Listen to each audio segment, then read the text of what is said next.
Imagine this.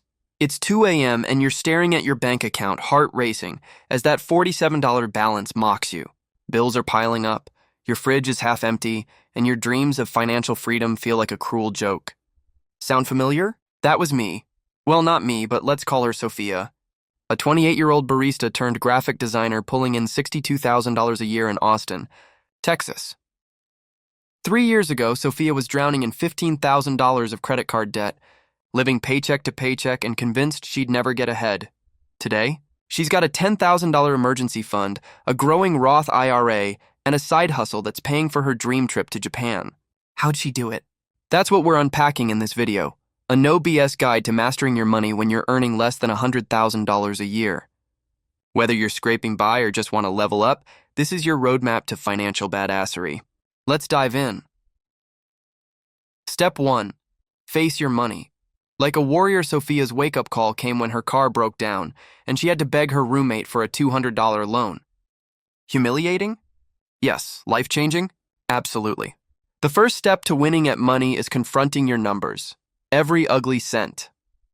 That means calculating your net worth, your assets, savings, retirement accounts, that $20 in your coat pocket, minus your liabilities, credit card debt, student loans, that IOU to your cousin.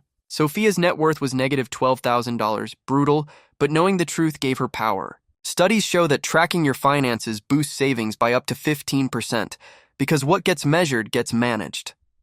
Start by downloading a budgeting app. I use Pocket Guard.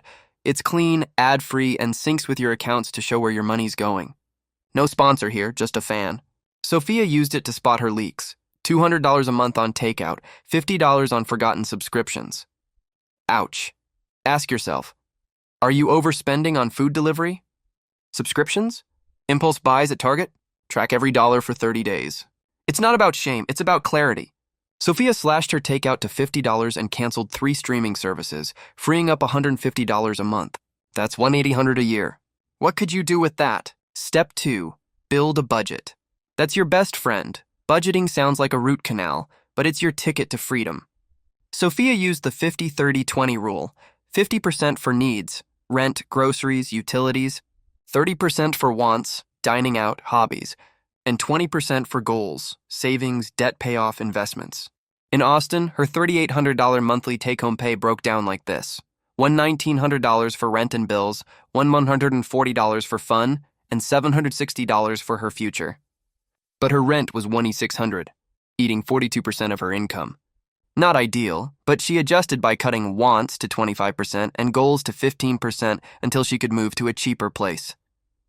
The key? Make your budget realistic. If 50% for needs isn't doable, start where you are and tweak it monthly. Use an app like Pocket Guard or YNAB or even a Google Sheet if you're old school. Sofia set up alerts to warn her when she was close to overspending on wants. Pro tip, link your budget to a goal. Sofia visualized her Japan trip, sipping matcha in Kyoto, and it kept her motivated. What's your dream? A new car? A debt-free life? Write it down, make it real, and let your budget be the engine. Step 3. Build your financial fortress. Starting with an emergency fund, life loves to throw curveballs. Car repairs, medical bills, that time your dog eats your couch. Without an emergency fund, you're one disaster away from debt. Sofia learned this the hard way when her AC died, costing $800 she didn't have. Rule number 1, save $1,000 first, then aim for 3 to 6 months of expenses. In 2025's economy, with layoffs spiking 10% year over year, lean towards 6 months. Sofia's goal was $9,000, 3 months of expenses. She started small, funneling $100 a month into a high-yield savings account at 4.8% APY. Check the description for top options like Ally or Marcus. Why prioritize this over debt? Because high-interest debt, like Sofia's 22% APR credit cards, will bleed you dry if you don't have a cushion. Once she hit $1,000, she attacked her debt with the avalanche method, paying off the highest interest card first while making minimum payments on others. It saved her $200 in interest compared to the snowball method. If you're overwhelmed, consider debt consolidation. Sofia used a 0% balance transfer card, linked below, to pause interest for 18 months. Know your numbers, pick your strategy, and build that fortress. Step 4. Invest like you're already rich. Think investing is for millionaires? Think again. Sofia started with $50 a month in a Roth IRA through Betterment, an app that automates low-cost, diversified investing. Here's the magic of time.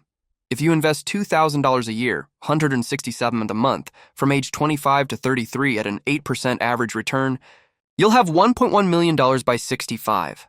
Wait until 33 and invest until 65. You'll have $650,000. Time beats money every time. Start with a workplace 401k if it has a match. That's free cash. No match? Open a Roth IRA. Sofia's employer matched 4%, so she maxed it, adding $2,480 a year to her retirement. Keep it simple. Stick to index funds or ETFs. Sofia's portfolio is 70% stocks, 20% bonds, 10% cash, aggressive for her age but diversified to weather market dips. Avoid stock picking. Even pros can't beat the market consistently. In 2025, with inflation cooling to 2.3%, investing is more accessible than ever. Use a robo-advisor like Betterment or Wealthfront, linked below, to automate it. Sofia checks her portfolio monthly, but it runs itself. Passive income isn't a get-rich-quick scheme. It's your ticket to long-term wealth. Step 5. Boost your income. Without losing your soul, spending less only goes so far. To really move the needle, earn more. Sofia negotiated a 10% raise, $6,200, by researching market rates on Glassdoor and pitching her value. New clients she'd brought in. Don't wait for permission. Ask for raises annually, especially when starting a job. If your 9-to-5 is tapped out, side hustles are your friend. Sofia started freelancing on Upwork, designing logos for $300 a pop. She set a goal, 2 gigs a month for $600, enough to fund her emergency fund and IRA. In 2025, gig platforms like Fiverr and TaskRabbit are booming. Pick gigs that align with your skills and don't burn you out. Pro tip: create a sinking fund for big goals. Sofia opened a separate savings account labeled Japan 2026 and funneled her side hustle cash there. It made every gig feel purposeful. Avoid lifestyle creep. When your income rises, don't inflate your spending. Sofia still lives like she earns $50,000, banking the extra. What's your side hustle? Tutoring? Pet sitting? Drop it in the comments. Step 6. Plan like your future self is watching. Sofia used to think long-term planning was for rich people. Wrong. Your future self deserves a seat at the table. Start with a money audit. Do you have 3 to 6 months of savings? Are you on track for debt payoff? Investing for retirement? Sofia used a retirement calculator, linked below, to see she'd need $1.5 million by 65. She's not there yet, but she's moving. Other tasks. Roll over old 401ks when you switch jobs. Sofia forgot one for 2 years. Don't be her. Check your insurance, renters, health, life. Sofia got renter's insurance for $50 a month after a neighbor's flood cost her $500 in damages. And yes, get a will, even if you're 25. It's $100 online and saves your family a headache. The mindset shift. Your worth at Sofia's biggest win wasn't her savings or her side hustle. It was believing she deserved better. In 2025, with remote work opening opportunities and inflation easing, there's no excuse not to start. You don't need $100,000 to act like you're worth $1 million. Sofia's proof. From negative net worth to a plan that's building wealth, one $50 deposit at a time. Where are you starting? What's your first move? Drop it in the comments and let's cheer each other on. If Sofia's story fired you up, smash that like button, share this with anyone stuck in the paycheck grind, and subscribe for more real talk money guides. Hit the bell so you don't miss part 2, where we tackle finance for the 100K plus crowd. Your future self is watching. Make them proud.